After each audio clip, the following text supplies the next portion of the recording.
आवेला जे दुवरिया जाला ना ऊ कबो खाली हो।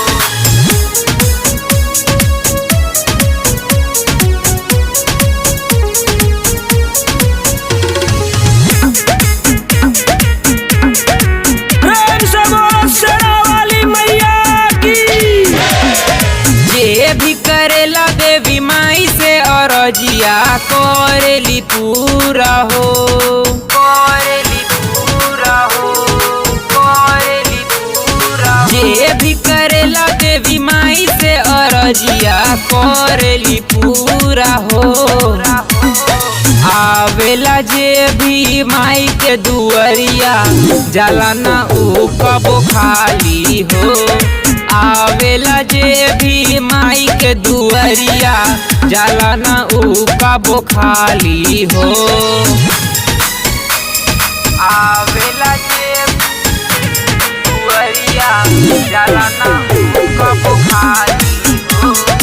आवेला जे भी माई के दुअरिया जाला ना ऊ कबो। मैया के अड़हुल फुलवा भावेला पूरा करे जे भी चढ़ावेला।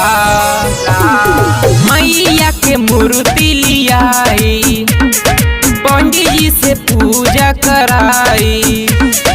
मिलजुल के गावा सभे माई के अरतिया भक्तन के कतरिया हो।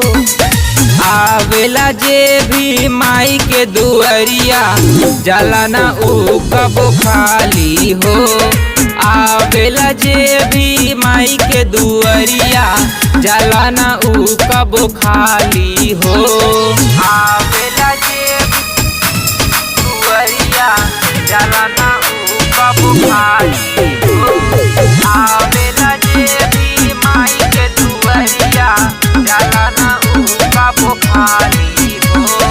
पारस बाबू भजनवा गावेला मैया से सोभे सुखवा पावेला। जाला ना जयकारा कबो खाली लागेली दुलरी मैया प्यारी।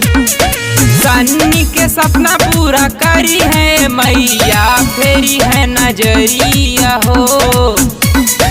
आवेला जे भी माई के दुअरिया जाला ना ऊ कबो खाली हो। आवेला जे भी माई के दुअरिया जाला ना ऊ कबो खाली हो।